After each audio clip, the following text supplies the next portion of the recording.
And obviously Israel now fighting to try and rid those areas of Hezbollah once again.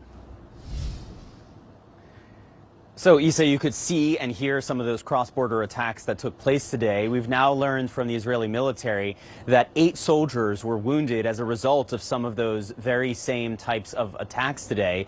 5 of them are in serious condition. 3 others were lightly injured, according to the Israeli military. Meanwhile, Hancock's is joining us live from Dubai, but first I want to go to our Oren Lieberman in Tel Aviv. Good to have you both with us. Oren, Israel says it will keep hitting Iran with all of its might and will launch another broad-scale round of strikes inside of Iran. What can you tell us about this latest strike, especially when it comes to the targets? Linda, we're seeing the effects of Israel's latest strikes from these videos from Iran and from Tehran showing fuel storage facilities burning and oil refineries burning. That, according to an Israeli source, is Israel's next phase of the war. Over the course of the first 8 or 9 days, we saw Israel, in coordination with the U.S., striking at the Iranian regime, the Islamic Revolutionary Guard Corps, and effectively all of the power centers of the Iranian government, not only in Tehran, but across the country. That, of course, on top of the assassinations at the beginning of the war last Saturday. Now we're seeing a new set of targets that, in going after, again, fuel storage facilities of Iran, as well as oil refineries. After going after the power centers, it now appears as if Israel and the U.S. are going after the ability of the Iranian government, Iran itself, to make money and to finance its government, its military, and everything it needs to keep on fighting and effectively to keep on holding the regime together. So that, it seems, as this moves forward, is the new set of targets that Israel is going after and that Israel is targeting. At the same time, we do still see them targeting ballistic missiles arrays and launchers. That has been a goal since the very beginning. We still do see Iran able to retaliate. We had a warning siren at about 7:30 this morning, warning of incoming missile fire, and that has frequently happened, or at least regularly happened, pretty much since the war began. So Iran has retained at least some capability to fire back here on day 9, as we see Israel, of course, and the United States still going after in a very big way and hitting the targets in Iran. And of course, despite the 6 Americans already killed in this week-old war, President Trump says the U.S. is prepared to escalate and insists that there is no shortage of munitions. Oren, what can you tell us about Israel's capability and its readiness for a prolonged conflict? Well, Israel is, of course, and especially the government and the military are, of course, very careful in talking about their stockpiles, how many munitions they have, how many air interceptors they have, because those are so important here, not just in this war, but over the course of the past 2.5 years. Still, from what we've seen on the defensive side first, Israel has been able to intercept the vast majority of Iranian ballistic missile launches. We have also seen, as Hezbollah, the Iran-backed militant group in Lebanon, as they have fired, we have seen interceptions of drones and missiles with what appears to be Iron Dome. That's the short-range interception system.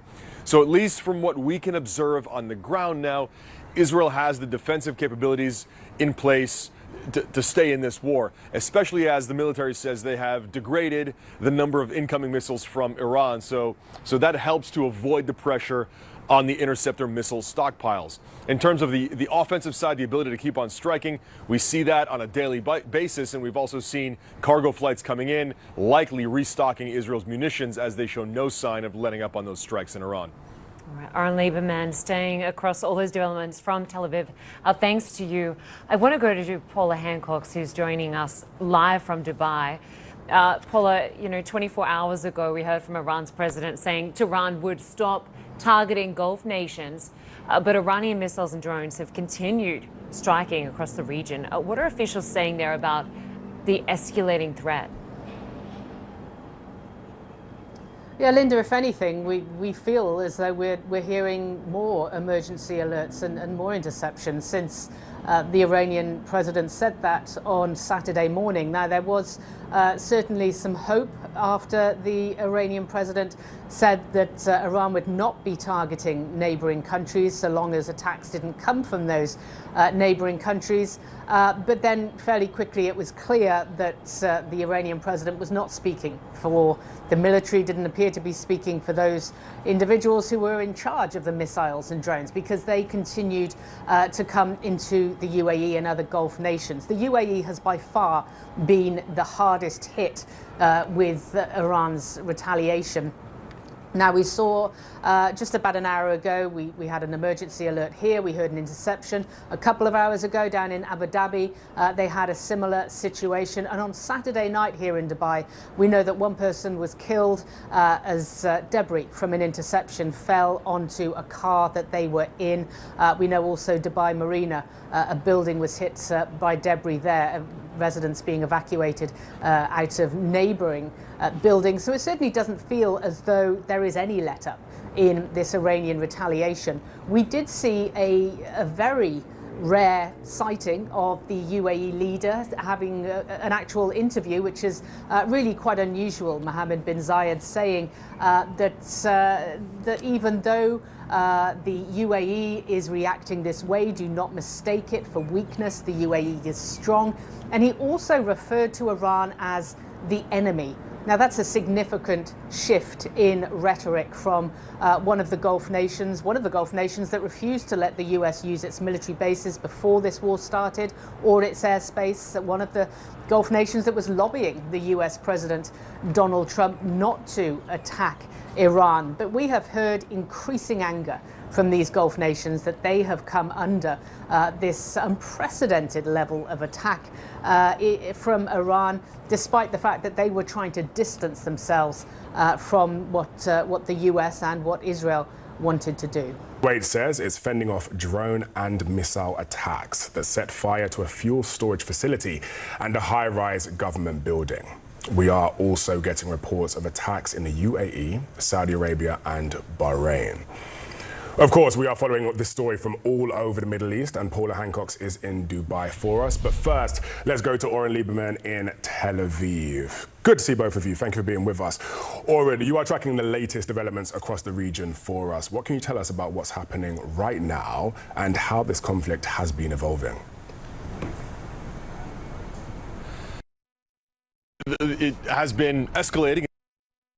So Israel now targeting oil refineries, fuel storage facilities in what an Israeli source tells us is the next phase of Israel's war on Iran in combination with the U.S. This of the Iranian regime. Meanwhile, there are still continued strikes. For example, the Israeli military says they struck F-14 Tomcats of the Iranian regime in Isfahan. Those are aging U.S. fighters that were given to Iran decades ago. So again, you still see them going after targets of the regime, the Islamic Revolutionary Guard Corps, and more. We did have overnight one round of incoming at about 7:30 in the morning, so right about an hour and a half ago. So even now, as we wake up here to day 9 of the conflict, and after Israel and the U.S. have gone after ballistic missile arrays and launchers, Iran has still retained at least some capability of firing back, and we have seen that day after day. All of the indications from both the U.S. and Israel are that there is no interest in trying to find a spot to de-escalate as they attempt to keep going after the regime in what very much appears to be a clear effort to topple the regime. In fact, Prime Minister Benjamin Netanyahu spoke yesterday, and in a recorded statement, he tried to speak to the Iranian people, saying, meaning it's almost your time to step out and overthrow the regime. That, of course, is the key question here, because there doesn't appear to be any effort, any plan from the U.S. or from Israel to topple the regime or plan for whatever it is that's supposed to come next. So that's one of the key questions we're watching on as we see both countries just continue to work down their target list across Iran. Meanwhile, still seeing fighting across the border on both sides. That is Israel and Hezbollah fighting across the border in Lebanon. So that continues there. And our crew was up in the north over the course of the past 24, 48 hours. They heard that fighting, saw the incoming fire and the outgoing fire. So that border is very hot as well. Okay, Oren, thank you so much for that. And Paula Hancock, I can see that you're inside before you were outside, right? Has something changed? Yes, Ben, just in about the last 10 minutes or so, there has been another emergency alert here in Dubai telling people to take shelter because of potential incoming missiles or drones. Now, we have heard one interception fairly far away from our location here, but this is the edict, this is the warning. You get inside, you stay away from open spaces. And we have been seeing here in the UAE almost, it feels, an increased amount of emergency alerts. We saw just about an hour ago in Abu Dhabi, there were a number of interceptions overhead. On last evening, Saturday evening, we saw one person killed as debris from an intercepted missile or drone hit the car that they were traveling in.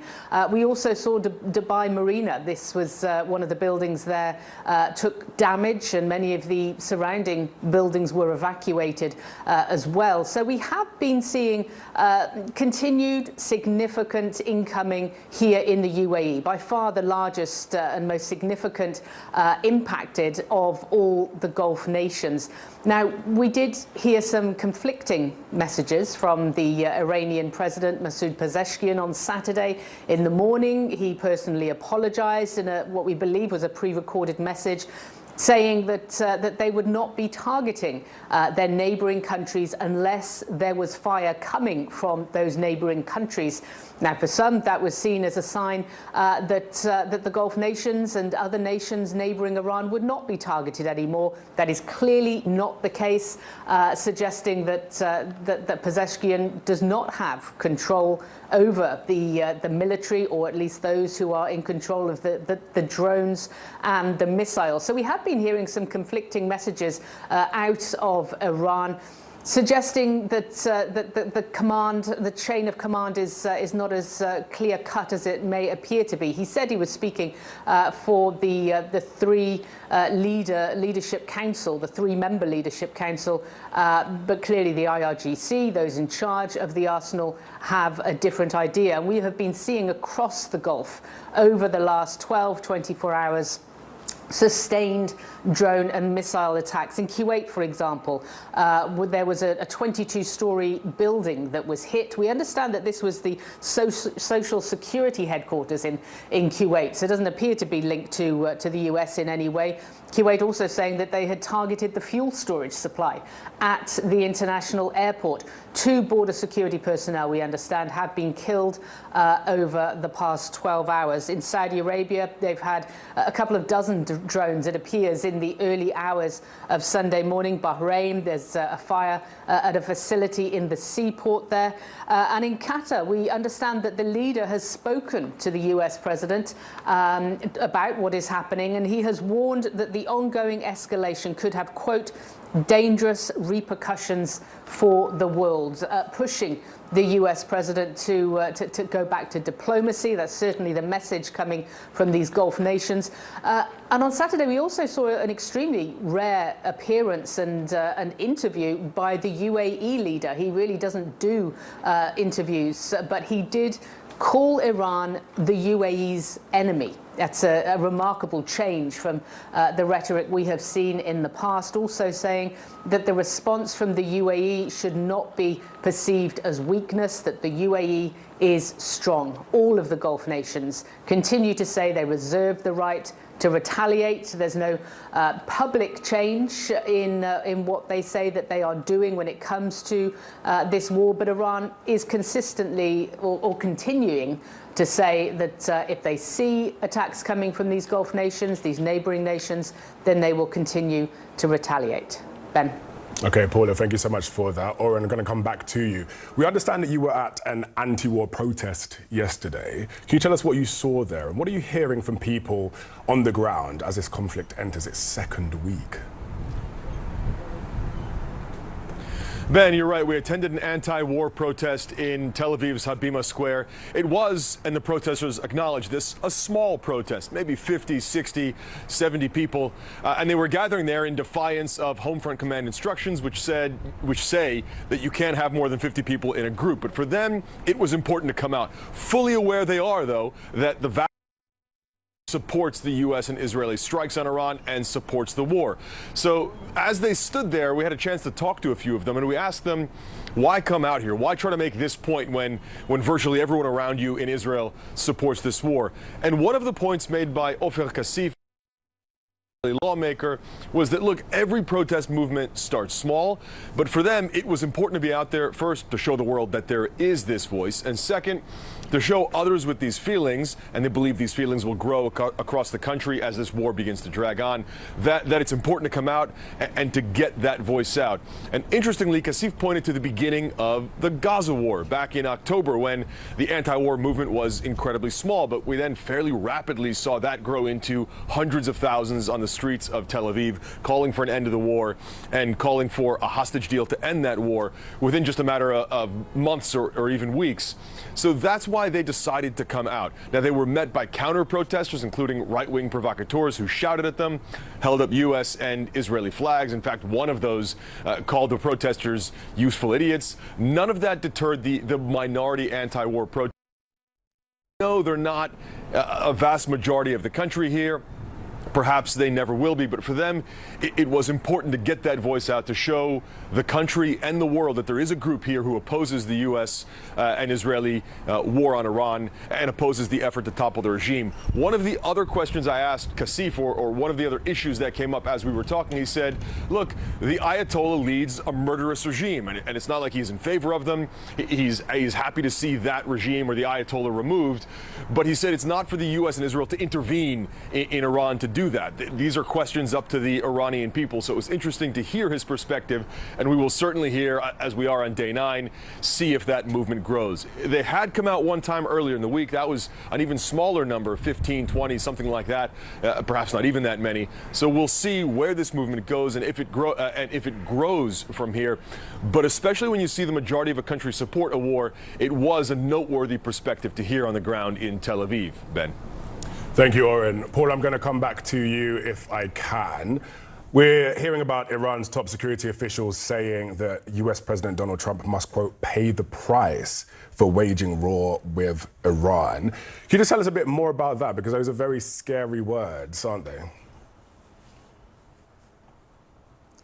Well, certainly in wartime, Ben, you're going to hear some pretty strong rhetoric from both sides. We've been hearing very similar from the US President Donald Trump. He was asked about those words from Larijani on Air Force One. He said he didn't really care. But what we've heard from Larijani as well is that he believes that President Trump has made a miscalculation, believing that what they're doing in Iran right now could be based on what they did in Venezuela. He brought that up, saying that they have made a miscalculation, that it is not the same situation. And we have been hearing from Iranian officials all along that it is a very different situation. Iran is a very different country. They will not respond in the same way as we have seen in other countries. So what we're hearing from inside Iran at the moment is a fairly disjointed message, depending on who you listen to. You have Masoud Pezeshkian, the president, apologizing to neighboring countries, saying that they're not going to strike them anymore unless they see strikes coming from these countries. He then clarified those comments somewhat, suggesting that there will continue to be US military assets and US targets being targeted in those countries. And then you hear from the military, you hear from Larijani, and it is far more bellicose. It is far more hardline things being said that we're hearing. So it's not a consistent message coming from Tehran at this point, potentially pointing to the fact that a number of the leadership have been killed by these US and Israeli strikes. The Ayatollah, the supreme leader, was killed right at the beginning of this war. But what we're hearing from Larijani is obviously trying to project strength, project the fact that they will not be divided, and that, as he said, Trump himself will pay a very dear price. Ben? Okay, Paula Hancock and Oren Lieberman, thank you both so much. We appreciate your reporting. Please stay safe. Onwards, CNN is the first US network to start reporting from the ground in Iran since the conflict began. We're operating there only with government permission. Our senior international correspondent, Fred Pleitgen, and producer Claudia Otto just filed this new report on the black rain that's falling in the capital following airstrikes and fires at Iran's fuel storage areas. This is what Tehran is waking up to this morning. The sky above the city is covered in very thick black clouds. You can see that everywhere. That's the west of the city over there, and this is the north of the city. Normally, if you look to that direction, you could actually see the Alborz Mountains, but now all of that is also covered in clouds. That comes after major airstrikes in the south and the west of the city happened last night, where oil installations were hit, oil storage facilities. Apparently also a refinery might have been hit as well. And now you can see this morning that the sky is still very dark. We saw thick black plumes of smoke in the sky yesterday. There were massive fires in the south of the city. But I want to show you something else, because it's also raining. But you can see that the rain water is actually black, also saturated, it appears, with oil. And then if we look over there, you can see that the water that's running down here also is black. So that's what's coming down this morning, this sort of oil-filled rain that we have right now on the Iranian capital after those strikes took place. Thank you so much for being with me. Can you just bring us up to speed on the missiles that were fired at Qatar overnight, please? So the latest here from Qatar, Ben, is at 1:30 this morning, the Ministry of Defence said 10 ballistic missiles and 2 cruise missiles were fired from Iran to Qatar.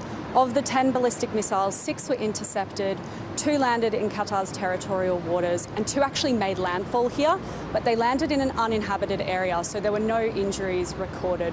Both of the cruise missiles were intercepted. Here on the ground, we last got an alert to our phones of elevated danger at around 6:30 last night. I heard 3 very loud intercepts taking place, but overnight we haven't heard much more. As you mentioned, the other thing we did hear overnight was that the Emir of Qatar spoke with US President Donald Trump and stressed how important it is to try and use diplomacy to find a solution to this. As you said, he warned that this could have dangerous consequences on global security and peace. He also said, as you mentioned, that Qatar will not hesitate to defend its sovereignty and defend itself against any incoming attacks. Now, that's particularly poignant right now because yesterday the Iranian President Masoud Pezeshkian actually apologized to Gulf states for Iranian strikes on them. He then walked that back throughout the day and said that as long as US bases continue to be in Gulf states, Iranian attacks will continue. Now, for people on the ground, it's hard to say what that really changes, whether that shifts the dial at all, but for more than 8,000 stranded travellers who are here, who are looking to leave, yesterday 6 Qatar Airways flights took off to London, Paris, Madrid, Frankfurt and Rome. Those flights have returned this morning, as well as coming back from Bangkok. Be both with us. Aaron, Israel says it will keep hitting Iran with all of its might and will launch another broad-scale round of strikes inside of Iran. What can you tell us about this latest strike, especially when it comes to the targets? Linda, we're seeing the effects of Israel's latest strikes from these videos from Iran and from Tehran showing fuel storage facilities burning and oil refineries burning. That, according to an Israeli source, is Israel's next phase of the war. Over the course of the first 8 or 9 days, we saw Israel, in coordination with the U.S., striking at the Iranian regime, the Islamic Revolutionary Guard Corps, and effectively all of the power centers of the Iranian government, not only in Tehran, but across the country. That, of course, on top of the assassinations at the beginning of the war last Saturday. Now we're seeing a new set of targets that, in going after, again, fuel storage facilities of Iran, as well as oil refineries. After going after the power centers, it now appears as if Israel and the U.S. are going after the ability of the Iranian government, Iran itself, to make money and to finance its government, its military, and everything it needs to keep on fighting and effectively to keep on holding the regime together. So that, it seems, as this moves forward, is the new set of targets that Israel is going after and that Israel is targeting. At the same time, we do still see them targeting ballistic missiles arrays and launchers. That has been a goal since the very beginning. We still do see Iran able to retaliate. We had a warning siren at about 7:30 this morning, warning of incoming missile fire, and that has frequently happened, or at least regularly happened, pretty much since the war began. So Iran has retained at least some capability to fire back here on day 9, as we see Israel, of course, and the United States still going after in a very big way and hitting the targets in Iran.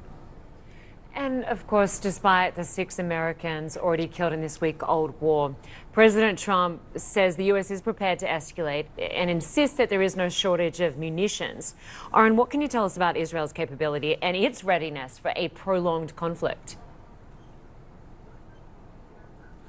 Well, Israel is, of course, and especially the government and the military are, of course, very careful in talking about their stockpiles, how many munitions they have, how many air interceptors they have, because those are so important here, not just in this war, but over the course of the past 2.5 years. Still, from what we've seen on the defensive side first, Israel has been able to intercept the vast majority of Iranian ballistic missile launches. We have also seen as Hezbollah, the Iran-backed militant group in Lebanon, as they have fired, we have seen interceptions of drones and missiles with what appears to be Iron Dome. That's the short-range interception system. So at least from what we can observe on the ground now, Israel has the defensive capabilities in place to stay in this war, especially as the military says they have degraded the number of incoming missiles from Iran. So that helps to avoid the pressure on the interceptor missile stockpiles. In terms of the offensive side, the ability to keep on striking, we see that on a daily basis, and we've also seen cargo flights coming in, likely restocking Israel's munitions as they show no sign of letting up on those strikes in Iran. All right, Aaron Lieberman staying across all those developments from Tel Aviv. Thanks to you. I want to go to Paula Hancock, who's joining us live from Dubai.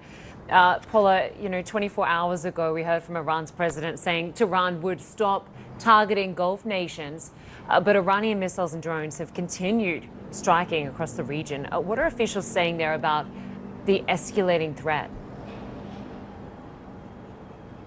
Yeah, Linda, if anything, we feel as though we're hearing more emergency alerts and more interceptions since the Iranian president said that on Saturday morning. Now, there was certainly some hope after the Iranian president said that Iran would not be targeting neighboring countries so long as attacks didn't come from those neighboring countries.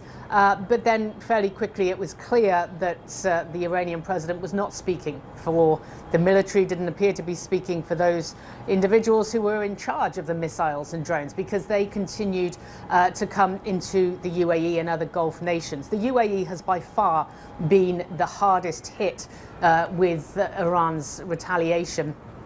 Now, we saw just about an hour ago, we had an emergency alert here. We heard an interception. A couple of hours ago down in Abu Dhabi, they had a similar situation. And on Saturday night here in Dubai, we know that one person was killed as debris from an interception fell onto a car that they were in. We know also Dubai Marina, a building was hit by debris there, residents being evacuated out of neighboring buildings. So it certainly doesn't feel as though there is any let-up in this Iranian retaliation. We did see a very rare sighting of the UAE leader having an actual interview, which is really quite unusual. Mohammed bin Zayed saying that even though the UAE is reacting this way, do not mistake it for weakness. The UAE is strong. And he also referred to Iran as the enemy. Now, that's a significant shift in rhetoric from one of the Gulf nations that refused to let the US use its military bases before this war started, or its airspace, one of the Gulf nations that was lobbying the US President Donald Trump not to attack Iran. But we have heard increasing anger from these Gulf nations that they have come under this unprecedented level of attack from Iran, despite the fact that they were trying to distance themselves from what the US and what Israel wanted to do. Qatar's leader says the ongoing war in Iran will have dangerous repercussions for the world unless it's resolved through diplomacy. The country's news agency says Sheikh Tamim bin Hamad Al Thani spoke with US President Donald Trump on Saturday. The Qatari emir added that his country won't hesitate to defend itself. Qatar is home to the largest US military base in the Middle East. The country has been the target of a barrage of missile fire from Iran. Well, CNN's Antoinette Radford is live in Doha for us this hour. Antoinette, thank you so much for being with me. Can you just bring us up to speed on the missiles that were fired at Qatar overnight, please? So the latest here from Qatar, Ben, is at 1:30 this morning, the Ministry of Defence said 10 ballistic missiles and 2 cruise missiles were fired from Iran to Qatar. Of the 10 ballistic missiles, 6 were intercepted, 2 landed in Qatar's territorial waters, and 2 actually made landfall here, but they landed in an uninhabited area, so there were no injuries recorded. Both of the cruise missiles were intercepted. Here on the ground, we last got an alert to our phones of elevated danger at around 6:30 last night. I heard 3 very loud intercepts taking place, but overnight we haven't heard much more. As you mentioned, the other thing we did hear overnight was that the Emir of Qatar spoke with US President Donald Trump and stressed how important it is to try and use diplomacy to find a solution to this. As you said, he warned that this could have dangerous consequences on global security and peace. He also said, as you mentioned, that Qatar will not hesitate to defend its sovereignty and defend itself against any incoming attacks. Now, that's particularly poignant right now because yesterday the Iranian President Masoud Pezeshkian actually apologized to Gulf states for Iranian strikes on them. He then walked that back throughout the day and said that as long as US bases continue to be in Gulf states, Iranian attacks will continue. Now, for people on the ground, it's hard to say what that really changes, whether that shifts the dial at all, but for more than 8,000 stranded travellers who are here, who are looking to leave, yesterday 6 Qatar Airways flights took off to London, Paris, Madrid, Frankfurt and Rome. Those flights have returned this morning, as well as coming back from Bangkok. Ben. Linda? All right, Paula Hancock says stay safe there. We will check in with you again soon. Well, joining us now from London is Fawaz Jurgis. He is a professor of international relations at the London School of Economics and Political Science. He's also the author of The Great Betrayal, The Struggle for Freedom and Democracy in the Middle East. Professor, good to see you. Thanks for your time. Thank you. So you've described this conflict as a war of choice launched by the United States and Israel. Now, 1 week into this conflict, both Washington and Tel Aviv say they are prepared to escalate. From your perspective, what factors are driving this rapid intensification, and what does it tell us about the strategic calculations on both sides? Well, I think what we are seeing now, and this is the second week of the war, is that the war is spiraling out of control, is spreading out across the Middle East. It is escalating, thousands of civilian casualties. Now the war has turned economic. Basically, last night, as we understand, Israel attacked Iran's economic infrastructure. Israeli Prime Minister said that the idea is to weaken the state's capacity and trigger change. What do you mean by regime change? What we have seen in the past, 2 weeks is that the Iranian regime is much more resilient than the Americans and the Israelis had thought. The underlying premises of the American-Israeli war have proven to be false, that somehow once they kill the supreme situation where you are. All right, Wolf, well, you talk about the escalation over in Tehran and those pre-dawn attacks that filled the sky with smoke and fire. Here we had alerts, but I will say, Wolf, important, there were fewer today than we saw yesterday. But one thing that stands out as everyone tries to understand what this war's objectives are and what that might mean for where it goes next. The streets here, bizarrely and eerily deserted. It is a war zone, it is a war, but of course it raises the questions on how long that can continue here and across this region. Wolf, one other thing, who's with me here in Tel Aviv in just a moment.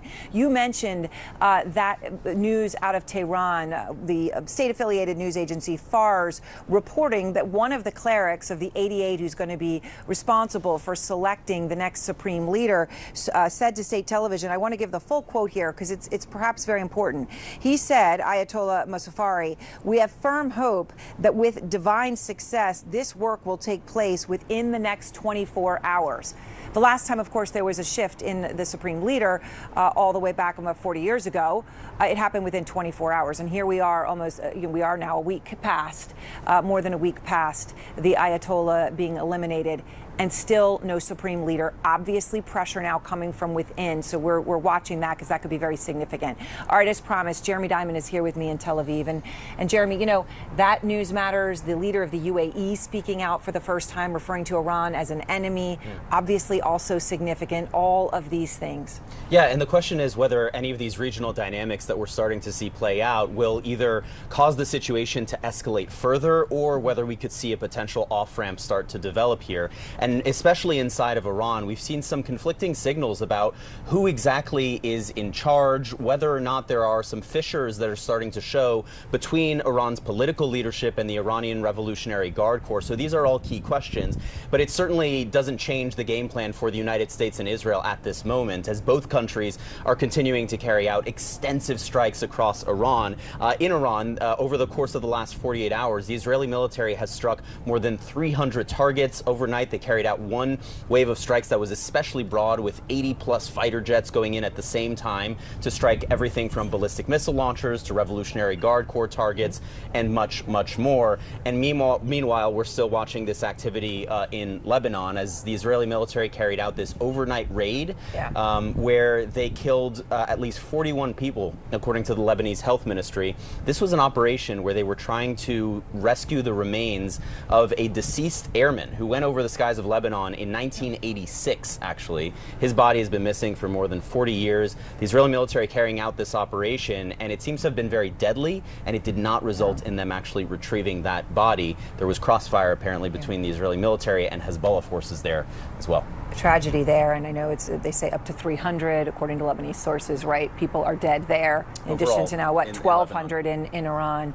All right, Jeremy Diamond, thank you very much. And to go to Iraq now, which has also become an important focus of this war, a drone attack sparking fires at warehouses belonging to two very important U.S. firms that operate there, the oil drilling company Halliburton and KBR, which is an oil services company, right? So right at the heart of the global economy. That attack was in the port city of Basra, crucial to oil exports, and it targeted a compound housing employees. And this is according to Reuters reporting. And it happened just hours after the United States Embassy in Baghdad warned Americans to leave Iraq. They said that some hotels up in the north and the Kurdish part of the country could be a target of pro-Iranian militias.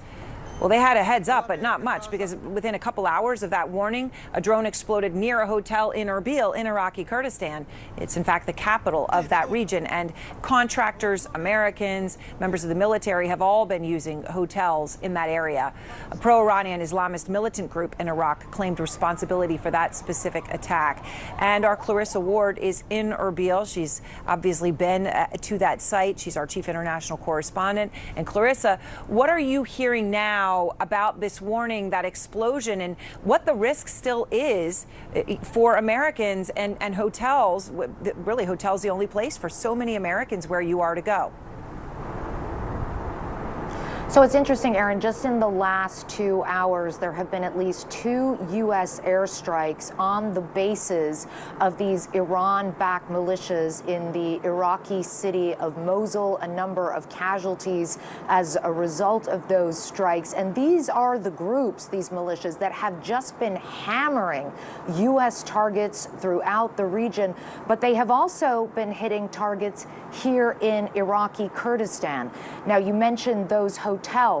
There are so many contractors, Erin, who were working for U.S. companies on U.S. bases, for U.S. oil fields, who have been moved away from those installations or bases, who are being put up temporarily in hotels. And I should say it's not just one or two. They're in pretty much every hotel you find here in the city of Erbil.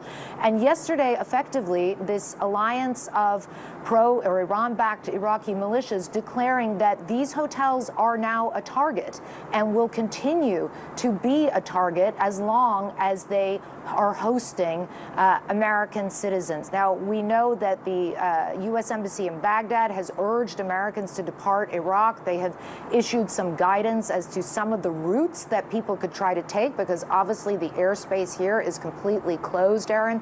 They have said that you could try to go by land to Jordan, or potentially to Turkey, but still many Americans and contractors of other nationalities as well still trapped here. And of course, for the leadership of Iraqi Kurdistan, this whole situation poses a profound dilemma. They do not want to be involved in this war. They cannot afford the risk that the Iranian regime will retaliate if they support the U.S., that the U.S. will change its mind about what the strategic objective or what the necessary outcome of this war is. I spoke to one leader here who said one day President Trump says it's regime change, the next day it's not regime change.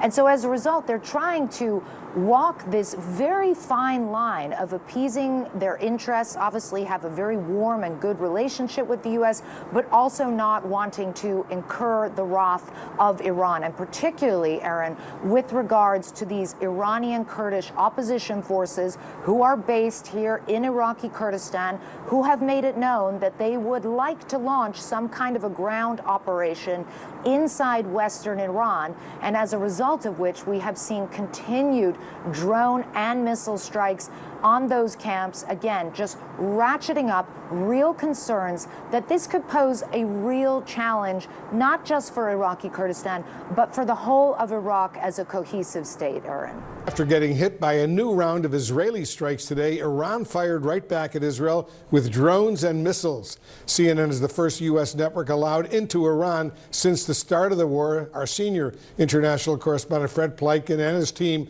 they are in Tehran right now. We should note, CNN can only operate in Iran with government approval. Here's Fred's report from the streets of Tehran. There have been a lot of airstrikes here on Tehran today. A lot of the shops here are closed and have been closed since the military confrontation started exactly a week ago. I'd say about 20% of the shops might be open. So what we've done today is we've gone to a couple of shops, spoken to the shopkeepers and also some customers just to see how they're faring. We are definitely worried about our lives, but we have no other choice. This is my occupation, and it's about providing daily foodstuff. We cannot close the shop. We have to go to work, but with fear, while not knowing what may happen. Well, everyone is scared. Those are bombs. It's no joke. When there's a bombing, everyone thinks of how they love their life. I'm not saying we're not afraid. Of course we are. Anyone who says they're not afraid is lying, because every human being values their life. A drastic decline in customers at this fruit shop as well. Our sales now are about a quarter or a fifth of what they used to be. 70 or 80% of our customers are businesses. When the war broke out, all of the companies, foreign and Iranian, closed down. Now, the people here, of course, have already also heard that President Trump has vowed to continue to hit Iran hard, as he put it, as he demands what he calls unconditional surrender, while at the same time, the leadership of this country has said unconditional surrender is out of the question. All right, welcome back. We're here in Tel Aviv. Broad-scale wave of overnight strikes against Iran, where we are right now, just about 8:30 p.m. And we just got alerts on our phone. The way it's been working here is you get an alert on your phone, and then anywhere from 1 to 8 minutes. That really depends on the amount of warning. Sirens usually blare, and that is when they anticipate missiles coming in, which we usually can see. And there we go. Okay, so you can hear those sirens. So that means we have a minute or two. So while we'll do that, I'm here with Ayal Hulata. I just want everyone to know that's who's here with me. I'm going to be talking to him as we walk. 23 years with Mossad, also head of the National Security Council here in Israel. So let me just unmic and get the other microphone. All right, Ayal, so here we are again. And we have an extra microphone here. Okay, so you can hear me. So this is something obviously you're used to. I will say, Ayal, as we're walking, we haven't had as many of these today as we did yesterday. Right. But this is obviously, we have this, and then usually we can see on the horizon when missiles come in. Right. And we often see the interceptions, and some obviously do break through. So we're How would you describe where we are right now, though? I mean, we've had fewer of these than yesterday, but the tempo has come down. Right. So, I mean, it's, overall, we're doing, I think, we're making a lot of progress by way of the damage happening in Iran compared to what's happening here. Yep. It's a little bit funny to say this when we're having sirens and we're walking into a shelter, but this is actually the fact. As you say, there are fewer missiles coming. The rate of interception are way higher. There is some wreckage, of course, just because of things falling from the sky. Thank God, no casualties in many days now. And this is, I think, it means Iran will do whatever they can to continue to fire. Iran will never allow themselves not to be in a position to fire the last shot. Otherwise, it means they lost. So they will try to do this, and they will disrupt our lives. But is this making progress on their? That's the main question, of course, that we all ask. And we're coming in here. Neville is holding our camera, so we're in a stairwell now. And I will just say, I'll explain to people the way buildings are built here. The center of them, the core where their stairwells are built obviously with the expectation that these sort of situations could come. So you come into the center of the building because the exterior of the building is what could be destroyed. This is something to know about Israel. We have actually, because we've been in this situation for so long, we've invested a lot of money and a lot of resources to make sure that the people in Israel will be as safe as we can when things Literally through how you, and that's part of the reason, if anyone looks at the skyline along the water, it's very concrete. But there's a reason for that. The reason is not about aesthetics. I mean, we know that this can happen, right? I mean, we've been fired at from multiple directions. Each new house in Israel, like for decades, have to have a shelter in it. And in the last 20, 30 years, the level of the shelter needs to be ready to deal with the kind of things that we're facing now. Okay, so when I was watching today and there were sirens, and I looked outside before going into stairwell, beautiful day, weekend, not a single soul visible. Okay, that's here. You have people pulling back in terms of economic activity across the entire Gulf. Skies closed over Iraq, Tehran. There is a human question here of how long it can continue to be completely and utterly shut down. And that refers to the Strait of Hormuz, to oil, to airspace, to economies, to human lives. Right. So, of course, war is damaging, right? It's disturbing, naturally.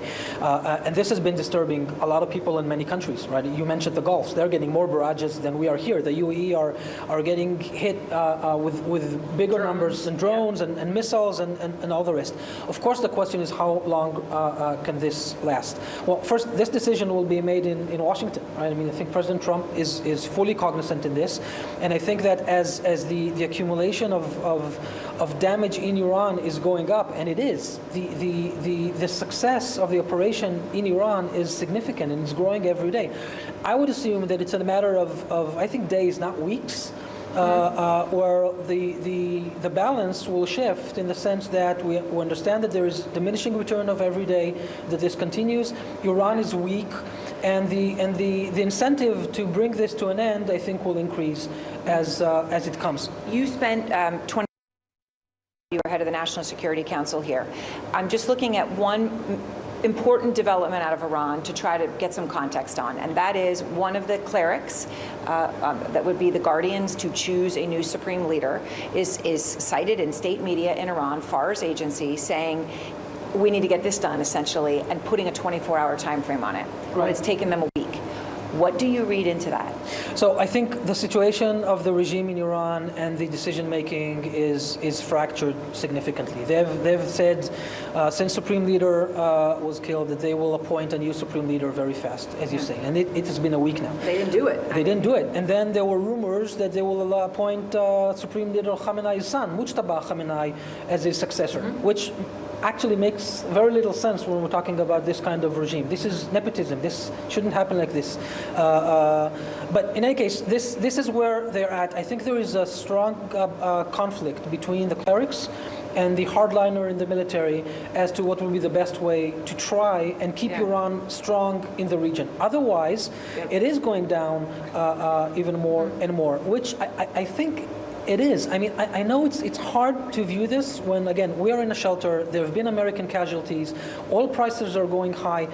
But the world's largest terror sponsor country is being degraded in a way that they're not even able to define who their new leader will be. And I think overall, when this ends, this is going to be good for the stability of the region. So the Iranian president, Pezeshkian, a person who had done meeting with reporters in the West, I met with him in September, right? I know he was, relative to Iranian politics, seen as a somewhat of a more reformist, at least an apologetic character for some things. And people say he's not really in charge, he's weak.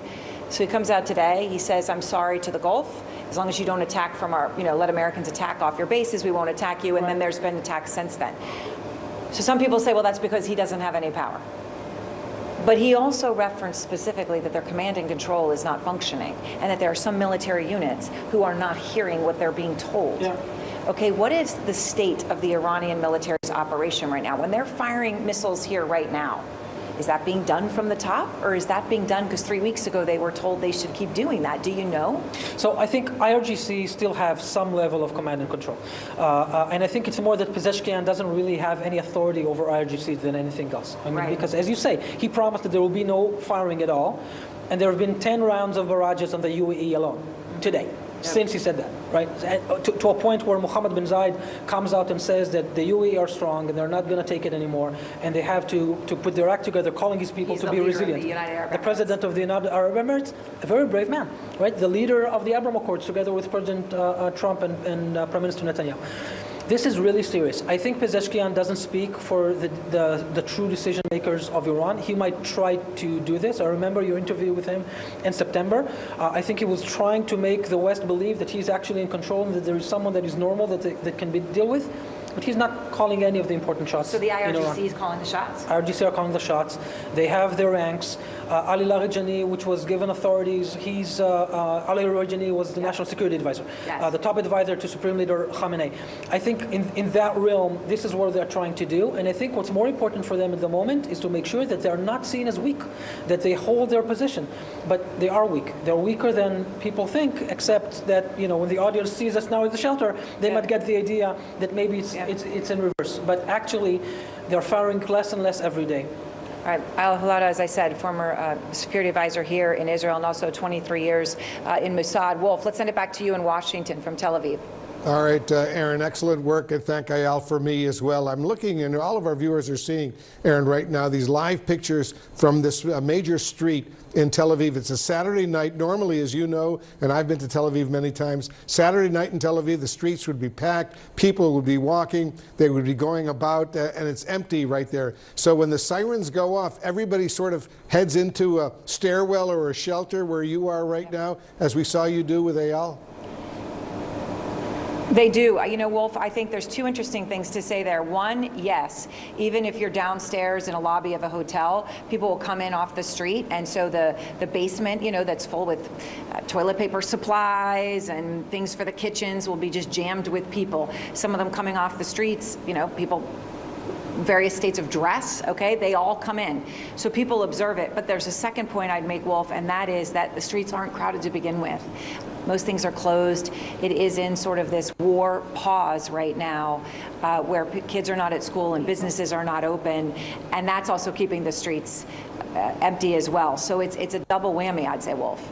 Yeah, it's not just Tel Aviv, it's all of central Israel right now, especially, but it's also hitting Haifa and even Jerusalem. There's sirens going off. Again, friend CNN anchor Aaron Burnett is joining us now live from Tel Aviv. Aaron, it was just a few moments ago, you and your camera crew heard the sirens. You had to leave your location and head into a shelter in a stairwell in that building where you are. I take it you have it all clear now, is that right? Yes, so then you get an all clear, and usually that's a combination, Wolf, of sort of an art and a science. Sometimes there is a formal, it is an all clear. Sometimes after people have heard a bunch of interceptions, or sometimes missiles do break through, then they will go back out. That time, Wolf, it was unclear whether there was one or two. Our crew could see in the distance one appearing interception of a missile, but there also at the same time was attacks coming from the north, from Lebanon and Hezbollah. And I want to bring in my colleague Jeremy Diamond, because Jeremy and I were talking about that. There was a time when there was reporting that Hezbollah and Iran were going to do coordinated attacks. And there was a time when we were sitting here and we heard and saw that. Right. Now, what we just saw right now, missiles coming from Iran and missiles or rockets coming from Hezbollah, at the same time, it's unclear whether they're coordinated, but if they are, that would indicate that the kind of disarray in the government and no internet in Iran may not apply to the IRGC. Yeah, it's particularly because the reporting that we had in the lead up to this is that following the killing of Hassan Nasrallah, Hezbollah's leader, over a year ago, the Iranian Revolutionary Guard Corps took really tight control of Hezbollah, the closest command and control that they've had of Hezbollah probably ever during the decades of Hassan Nasrallah's rule. And so the indication is now that with Hezbollah entering the fray, they are now following orders in large part from the Iranian Revolutionary Guard Corps. And so despite the fact that inside of Iran, we are seeing these questions of, Pezeshkian, the president of Iran, his orders may not be being followed by the Iranian Revolutionary Guard Corps, particularly as he's saying that some of these airports and these targets in the Gulf are not going to be hit, but then they are being hit by the IRGC. It suggests that the disarray that exists between the kind of political echelon and the Iranian Revolutionary Guard Corps in Iran, it may not be the case in terms of the Iranian Revolutionary Guard Corps itself, that it is kind of a cohesive unit that is working effectively to still carry out the attacks they want to do, including by using this proxy of Hezbollah, which we are seeing right now, actually. More alerts coming in the north. The city of Haifa is currently under air raid sirens once again. Right, but it's an important question. I mean, and it's hard because we don't know what we don't know. But when you see kind of the acknowledgement from the Foreign Minister Agji and also Pezeshkian, right, that maybe our military units may not be fully in communication, essentially, but that if they are in communication with each other, the significance of what that might mean. So then the question is, how call the shots in Iran? How can these Gulf countries trust the assurances that they're no longer going to be hit unless, again, their bases are used for attacks on Iran, when it doesn't seem like these political leaders are having their orders listened to? Right. It's a huge question, and obviously the fact that the UAE President Mohammed bin Zayed, known as MBZ, spoke out and referred to Iran as the enemy is very significant, right? For him to speak out at all. He went and was visiting people in the hospital who have been injured and spoke extemporaneously. All right, Jeremy Diamond, thank you very much. And I want to go to Iraq, yet another front, if you can call it that, in this chaotic war. A drone attack sparked fires at warehouses of U.S. energy firms, big ones, Halliburton and KBR. The attack was in the port city of Basra, which is obviously crucial for oil exports, and was targeting a compound housing employees. This is Reuters' latest reporting, and you can see the flames there in Basra. It's happening just hours after the U.S. Embassy in Baghdad warned Americans to leave Iraq, and they had explicitly warned that hotels could come under attack in the north of Iraq, in the Kurdish area, that those hotels could be attacked. And soon after that, in fact, it actually happened. And it was a drone that exploded near a hotel in Erbil, which is the capital of the Iraqi Kurdistan region.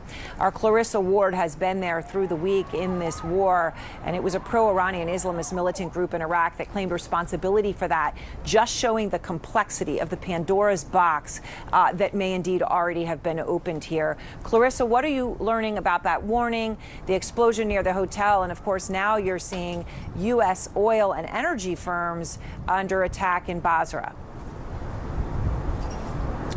That's right, Aaron. Things definitely escalating here in Iraq. Just in the last few hours, the U.S. has conducted at least 2 airstrikes near Mosul, the city of Iraq, against these Iran-backed Iraqi militias that have just been hammering any U.S. presence they can inside Iraq, the oil companies, the embassies. We have also seen in the last few hours a number of rockets being fired towards the U.S. Embassy in Baghdad, and all of this really raising concerns that this is rapidly getting out of control. Aaron, you talked about the hotels. This was a new development last night. The State Department, or I should say the U.S. Embassy in Baghdad, putting out a statement warning people against staying in hotels in Iraq's Kurdistan region with a large number of foreigners staying in them. Well, the issue with that, Aaron, is that all of the contractors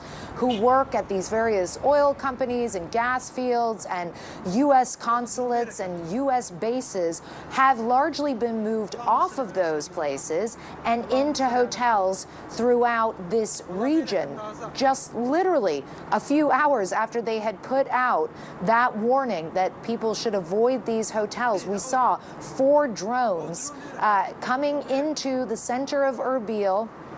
Most of them were intercepted, but one of them appeared to explode next to, or hitting even, a hotel in the center of town. I should say that it looked like a fairly small drone. The damage was not extensive, but all of this sending a very clear and very chilling message, which is that civilian targets are not off the table and civilians are not off the table. And the embassy of Baghdad urging Americans to leave Iraq as quickly as possible. As of yet, of course, the airspace is still closed here. They recommended using overland routes, potentially to Jordan or Turkey. But for the leadership here in Iraqi Kurdistan, but also in Baghdad, don't worry, those are just fireworks. There are real concerns that all of the escalating tensions could put really profound pressure on the Iraqi state, which, as our viewers may understand, after many years of war, is really based on a sort of fragile latticework of allegiances and alliances that are now being challenged in real time, Aaron. All right, Clarissa, thank you very much. In Erbil, and you could hear those sort of explosions behind Clarissa. She said those were fireworks, but just shows how jumpy people are, but also perhaps just the oddness of the juxtaposition of sometimes more normalcy of life continuing next to what's actually happening here in a war zone, where you've got millions and millions of people sitting, waiting, wondering what's coming next. Now, a key target of the U.S. and Israeli strikes has been Iran's missile launchers. That's really been a focus of this, right? To try to do the balance of taking out more missile launchers before they could take out missile defenses on the other side. CNN Tom's Foreman is taking a closer look exactly at those launchers. Where are they? And why taking them out is the crucial math of this war. Nearly 300 people have been killed in Lebanon since Israel began strikes on Monday, and that is according to the Lebanese Health Ministry. We also understand at least perhaps 40 were killed today in an operation where Israel was trying to retrieve bones of an airman who'd gone down in the 1980s. Right now, you can look at the devastation left behind from the strikes overall. This is one Lebanese town after Israeli commandos raided the border area, and this is what happened, we understand, after they were searching for those remains, which, by the way, they apparently did not find. Israel's defense minister is warning tonight that Lebanon will, quote, pay the price for failing to disarm Hezbollah, which is an Iranian-backed militant group, which tonight there were strikes across the border here from Hezbollah in Israel, as we also had ballistic missiles coming from Iran at the same time, unclear if coordinated. Our Matthew Chance is in Beirut, where the strikes are relentless and tension is high.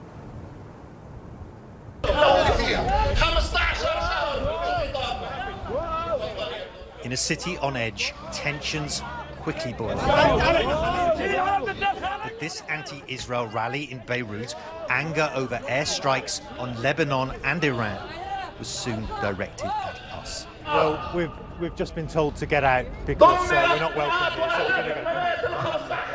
Can we interview? We're going.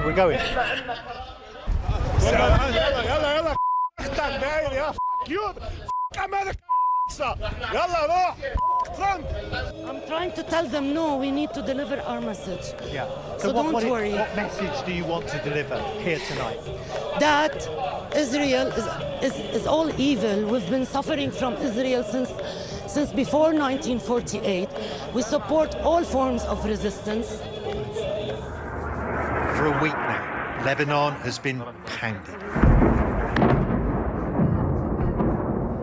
Israel says it's targeting Iranian-backed Hezbollah after the militia launched missiles and drones to avenge the killing of Iran's supreme leader. This is where it happened. It started from the roof. But the owner of one wrecked Beirut hotel in an upscale Christian neighborhood told CNN just ordinary families were her guests. No Iranian citizens and definitely no Hezbollah, who she blames to the spiraling violence. And we are not that stupid to check them in. We are not that stupid. We live here. It's our home. How angry are you? I am angry, of course. With Hezbollah right now? I am angry with Hezbollah and Israel and Iran. But Hezbollah more, you know why? Why? Because they are Lebanese. They should be Lebanese. They are not. They are hurting us. They are hurting our homes, our children. It's dragged ordinary Lebanese, many ordered by Israel to evacuate their homes, into the Iran war. Aid workers say they're now struggling to shelter hundreds of thousands on the move. We've come to this school in the center of Beirut. You can see the children's murals on the wall, but it's no longer a school. It is a camp for people who have been displaced by the fighting in South Beirut and southern Lebanon. And in each of these classrooms, there are families who are escaping the fighting, and they've come to come here for safety. The children woke up screaming, says Ali Shams, who fled the suburbs of South Beirut with his family. We just ran, carrying them through the night, he told me. Now we're all homeless.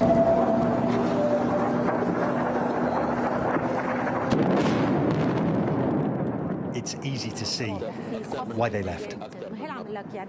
We've come into what is the most dangerous part of the Lebanese capital, which is a very important stronghold of Hezbollah, the Iranian-backed militia group. It's the place where Israel has been focusing, and you can hear the gunshots outside there, that Israel has been focusing its activity, its intensive campaign of airstrikes against the Hezbollah group. The destruction is massive and plain to see. Israel's military campaign against Hezbollah, as we found out, is still far from over. Okay, we've got to go because they said there's been a warning from the Israelis that there could be a strike coming in. So we're going to get out of here. Alex, Matthew Chance, CNN, Beirut. An unbelievable and second front, or if you can even call it that, obviously. It's hard to even define where the fronts are in this war. Our thanks to Matthew Chance, who's just north of us in Lebanon. And anchor Aaron Burnett is live in Tel Aviv right now. Aaron, I take it the sirens have gone off, but they're now over with and you're back at your location. Is that right? Yes, Wolf, that's exactly right. We're now back at our location. Those sirens went off. I was here with Nick Payton-Walsh when that happened. And Nick, look, we've had obviously several this evening already. It had been after there was some this morning and then sort of a relatively quiet afternoon. So the pace has picked up. Yeah. But what we heard after, and I myself, sometimes you can see, and you often see, obviously, well before you hear. Yeah. But we heard in the distance quite a staccato. Right, absolutely, sort of like a resounding, I would describe it, Wolf, as the end of a giant fireworks display is what it sounded like, which we do not always hear. No, that was rare and that was different. It's hard to know exactly what that is. All these buildings around here, all the geography, how close this indeed may have been. Sometimes the Israeli military allow projectiles to land in open area where they're not going to hurt anybody.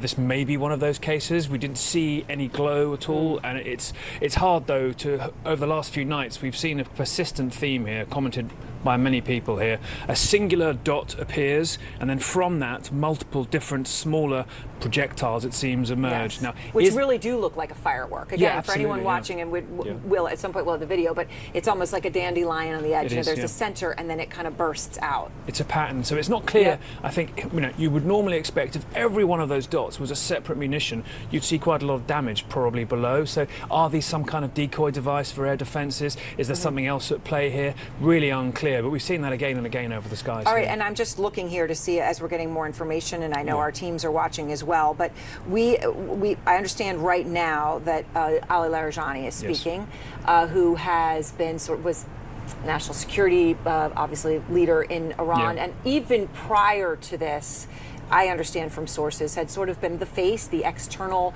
face to many governments in this region. So still there, but speaking, and that's very important. We hadn't heard that, coming on the heels of the President Pezeshkian speaking earlier as well.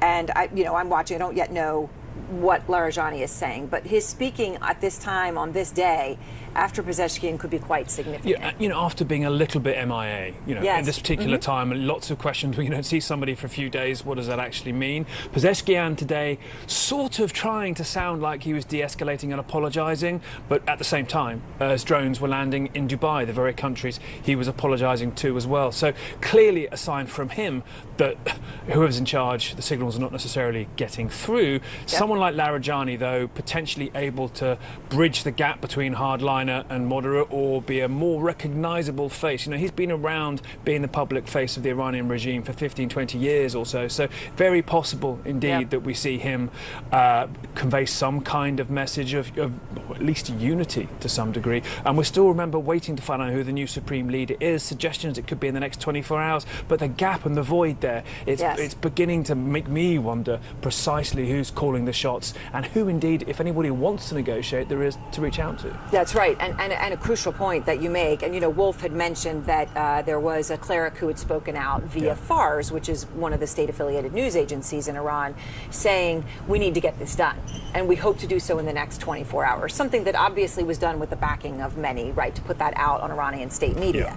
So it signals, at the very least, that there is a pressure and an anxiety internally to fill that void. And take on top of that too, two external factors that are going to be weighing enormously on this, which are bizarre, frankly, I'm sure, for the 88 senior clerics whose job it is in the Assembly of Experts to work out who this person is. Donald Trump wants to approve of it, and Israel says they'll kill that person. And so those two factors weighing massively outside whatever decision. Is it delaying it? Is it causing more infighting? I'm sure there are lots of people who still want that particular job. But at wartime, in a society like that, to not have one singular figure calling the shots, that has to be behind so much of what we're not seeing. Well, yes, when we're seeing the political Pezeshkian and then the IRGC and the weapons still being fired, right, there are two hands, and there is no known bridge at this time. So the words of Ali Larijani could be extremely important. So we're watching to see exactly what is being said right now. Nick Payton-Walsh here with me in Tel Aviv.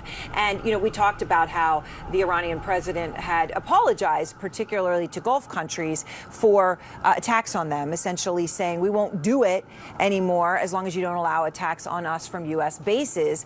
But then the attacks continued, specifically by drone, and those were really across the Gulf region today, including in Saudi Arabia, in Riyadh, where a ballistic missile actually got through any sort of missile defense. And I believe from our senior diplomatic editor, Nick Robertson, that was the first time that that's happened there, even though, of course, the embassy itself, the U.S. embassy, was successfully struck earlier this week. Nick, what is the latest? Yeah, of course, it was drones that hit the embassy. Ballistic missile, much bigger, much more damage. Had that hit the U.S. embassy, we might be having an entirely different discussion. But it falling in an open area, as described. Look, I think right now the Saudis have heard what the Iranian President Pezeshkian has said.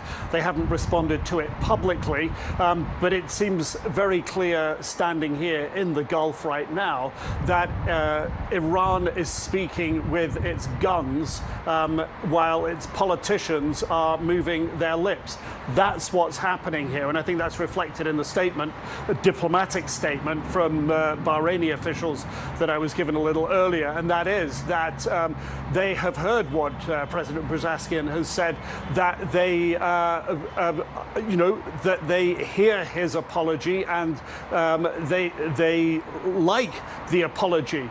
But they are not seeing that manifest on the ground. They're saying we're continuing to get these missiles incoming. They say, look, Bahrain has always been for diplomacy, for discussion. That's what they would like to see. But the reality that's being meted out, they say to them and others in the Gulf, doesn't match the words of the Iranian president. It'll be very interesting to see what Ali Larijani says, who's had a very long and storied career within the leadership circles and structures of Iran, not least within the IRGC. And I think, again, another takeaway standing in the region, standing in the Gulf here right now, the interpretation that will be put on the words of the Iranian leaders, the various ones who no doubt will hear speak over the coming days, is that Iran has always used tactical ambiguity to shroud what its real intentions are, or to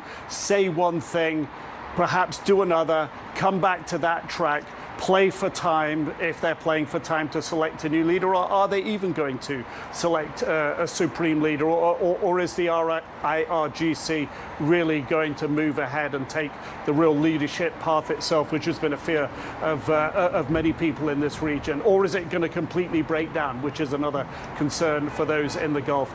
But as far as the apology coming from the Iranian president has had, it's not being felt here as an apology so much as words that aren't backed by real actions.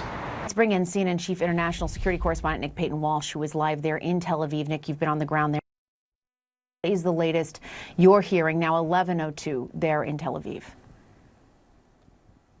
Yeah, interesting to note that we have just heard from a key security official in the Iranian government, Ali Larijani, who has given an extensive speech on television after, I think, a couple of days where his whereabouts weren't entirely clear, a key figure on the international stage for Iran. And he has come forward with some quite strident statements, the most notable of which essentially saying that Iran would retaliate in kind for the death of Ayatollah Ali Khamenei, essentially suggesting they might pose a threat to the life of President Trump. Now, clearly within this speech, there are some quite hard-line things that he has indeed been saying, and I should point out, death to America forms part often of the fabric of what we hear in some of the pro-regime speeches in Iran. But still, the fact that this particular individual taken to the television to sort of project a voice of unity to all Iranians, calling them to bind together, I think is potentially key, coming as it does at a time when we are still unclear who the next supreme leader will be. Larijani, not an obvious candidate for that, not much of a clerical past, but still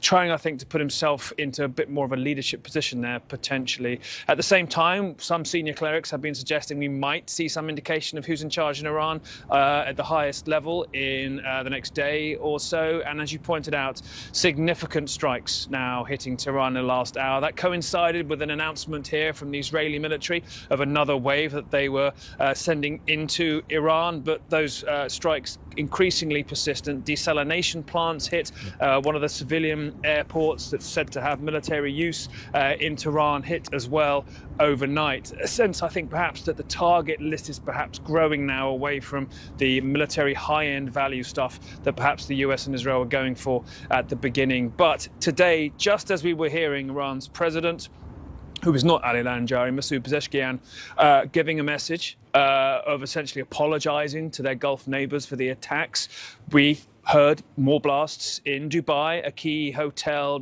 residential commercial area there, it seems, hit by debris from a drone. And so a sense, I think, that either what Mr. Pezeshkian was saying on television, the Iranian president, was simply false, that they don't intend to continue attacks and they don't apologize for that, or that we are dealing with two separate hands of the Iranian government, not necessarily knowing what the other is doing. But still, that key question, who is in charge in Iran, growing louder by the day. Iran fired back at Israel with drones and missiles following a new round of Israeli strikes earlier today, and now strikes are continuing to hit Tehran. CNN is the first U.S. network allowed into Iran since the start of the war. Senior international correspondent Fred Pleitgen and his team are there in Tehran.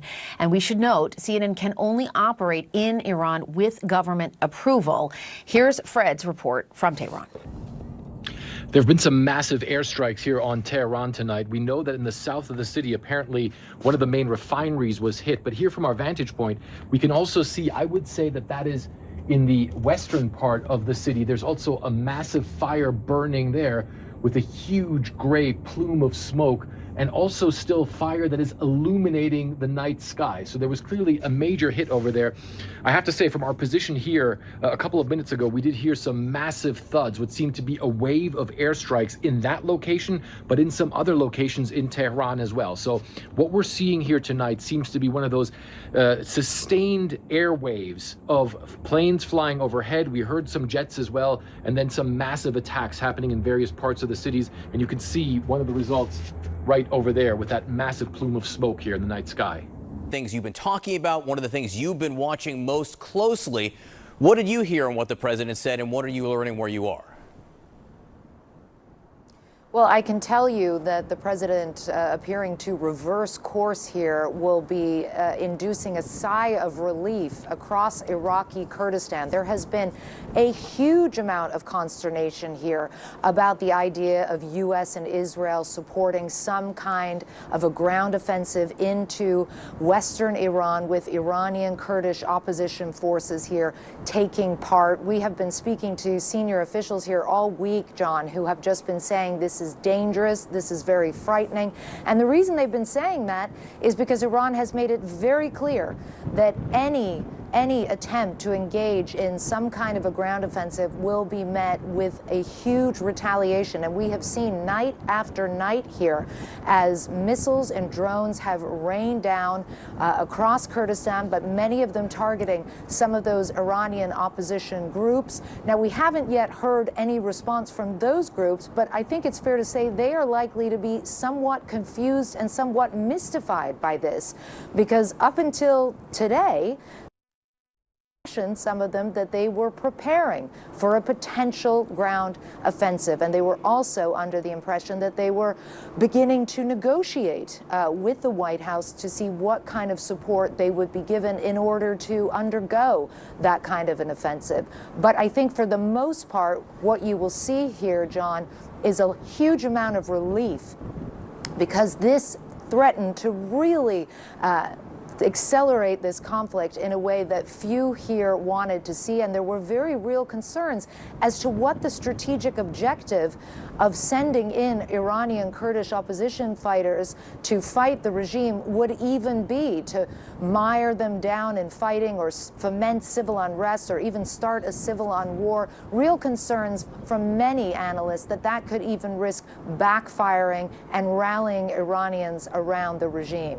John? Yeah, and one can understand why the Kurds would be wary, given decades and decades of often being caught in the middle and being used by one side or the other and then left behind. So interesting that there may be something of a sigh of relief there. Clarissa, you also mentioned there's strikes you have seen over the last week. How about the last 24 hours into tonight? What have you been seeing, frankly, above you? It's been a very noisy night here in Erbil. We heard explosions and intercepts, apparently drone strikes on the airport that were intercepted. And in Iraqi Kurdistan's second city of Sulaymaniyah, a large number of drone strikes. They don't have air defenses in that city in the same way because there isn't a U.S. troop presence. And as a result, we saw explosions, flames, no word yet on any casualties. And then you have Baghdad, the U.S. Embassy in Baghdad, one of the most fortified compounds in the world, coming under rocket attack, apparently from eastern Baghdad. This, again, a dangerous escalation. We saw Iraq's prime minister saying that his security forces have been tasked with trying to find the perpetrators. Of course, those rockets were intercepted by air defenses, but still a very worrying development, John. Clarissa Ward, great to have you there, giving this important window into this region that's right in the middle of all of this. Thank you very much for your reporting. CNN is the first U.S. network allowed into Iran since the start of the war. Our team is there reporting with the permission of the government. CNN senior international correspondent Fred Pleiken and his team, they are in Tehran. Fred, I understand there have been airstrikes in the area where you are. What are you seeing tonight? Yeah, John, there have been a massive amount of airstrikes actually here tonight in Tehran. And in fact, one of the things that we saw, heard, and felt here from our position was a huge amount of really heavy thuds that were not very far away from us. Also, when we went outside, you heard jets in the air. So clearly there was a sustained aerial campaign going on, I would say for about an hour or an hour and a half, that hit several targets, not just in the south of Tehran, but also in the east and the west of Tehran as well. We saw huge plumes of smoke billowing over the city, especially in the western part and in the southern part. And it seems as though some of the oil infrastructure was hit there by either U.S. or Israeli jets. Certainly that's what it looked like There was fires burning. There was thick black smoke coming up into the night sky. What we're hearing from Iranian state television is that apparently oil storage facilities in the south of Tehran, large oil storage facilities, have been hit. It's unclear how big exactly the damage was, but certainly from our vantage point, it looked as though it was very, very big. And then also in the east of Tehran, apparently there was also an oil infrastructure that was hit there as well. The other thing that we're hearing is that in sort of one of the satellite towns around Tehran, that apparently there also an oil facility was also hit in the town of Karaj. There were also massive airstrikes going on there as well. So clearly a very busy night here, obviously in the skies above Tehran, but also for the folks here on the ground, obviously having to witness all this. And having been in the town here in Tehran today and yesterday, you do hear airstrikes very frequently, John. When you're going out on the streets here, there's definitely very often the case that you hear those thuds from those bombs that are coming in. You hear jets overhead. That certainly is something that has almost become a daily part of life for the people who are enduring this, John. Fred, in your travels in and around Tehran, have you been able to speak to people? What are people on the ground saying? Yeah, you know, we did a lot of that today. We went around Tehran to some of the commercial districts today. We went into some shops and spoke to people. One was a dairy shop. The other was a fruit shop. I would say that right now, business is not screeched to a halt here in the city, but it is certainly reduced by a great deal. I would say about maybe 20% of the stores are open. A lot of them are shut down.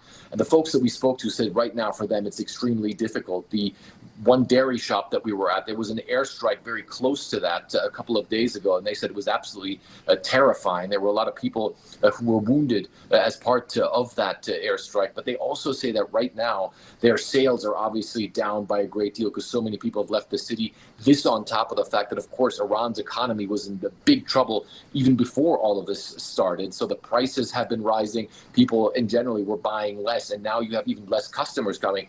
And the store owner told me, look, he still has to keep the shop open because obviously dairy products are a daily necessity of life. But right now, for a lot of the people who are in the city, it certainly is very difficult to get by. And one other thing that we need to point out is when you go around here, one thing that really sticks out is the amount of security checkpoints that you have to go to. You're driving in your car, all of a sudden a checkpoint will pop up, cars will be stopped, cars will be searched. So clearly the authorities here want to show that they're still in control, and that's one of the reasons why they have those checkpoints in varying places that also change location as well, pop up in the way, and then obviously a lot of people get checked, get their IDs checked, get their trunks searched, as the authorities here obviously right now on high alert with the situation continuing, John. Fred Blecken in Tehran, it's so important to have you there. You're doing such incredible work. Thank you to you and your team. And please, Nick, give us the latest. Yeah, John, an awful lot moving tonight. We've just heard from the Lebanese Public Ministry of Health of 4 dead after a strike hitting a hotel in Beirut along the coastline, just slightly up from the area that the Israel Defense Forces have declared an evacuation zone. But this a relatively upscale hotel, but it seems to have been hit by a drone. Now, we can't totally clarify that the IDF incident when they say in the press release issued literally minutes later that key commanders of the Iranian Revolutionary Guard Corps, that their Quds Lebanese Corps commanders were hit in this particular strike. No other public instance they could potentially be referring to as far as we know, but clearly different parts of Beirut now being hit as Israel intensifies its strikes in southern Lebanon as well, and also says too that in its strikes on Iran, it's moving to, quote, a new phase at a time when we've seen strikes on a key airport in Tehran, the Iranian capital, normally civilian, but apparently, say some officials here, having military purposes as well. Desalination plants, Iranian officials say, being hit too. A suggestion, I think, from this change possibly in infrastructure now possibly being targeted. Oil depots also being hit as well, that we may be seeing the Israelis moving to a different target list, perhaps because most of the military things they were looking for may now have been struck. But a fast-moving series of blasts, and our team on the ground there in Iran reporting earlier on this evening a significant wave of explosions. And we understand, Nick, also a continued series of drone strikes in the region. What are you hearing on that front? Yeah, look, this continues to persist. I mean, I can't stress how extraordinary it is to find Iran continuing to hit its Gulf neighbors, the ones who, many of them publicly, were against the US-Israeli maneuvers against or attack on Iran. So today, further reports of drone strikes, potentially Bahrain, Kuwait, other areas too. And that comes a matter of hours after Iran's President Masoud Pezeshkian said that he wanted to apologize for those countries, said that they would try not to refrain from assaults like that going forwards, provided they weren't attacked. I mean, remarkable that we would hear that kind of statement literally a matter of hours later, followed up by missile and drone strikes across so many of those Gulf states. At the same time, we've heard from one of the more sort of preeminent figures inside of Iran, a key security official, Ali Laranjani, a man well known on the international stage and with some truck with hardliners certainly inside of Tehran. Quite a hardline speech, clearly aiming at being a voice of unification within the hardliners and the political elite inside of Iran, but key that he says Iran wants its revenge ultimately, that it will retaliate in kind for the death of Ayatollah Ali Khamenei, the supreme leader killed by Israeli airstrikes over a week ago now, essentially saying they might try, if we read between the lines here, that they might try and do the same to President Trump. Now, that obviously far away from the notion of this conflict calming down, but at the same time, President Trump has, over the past 24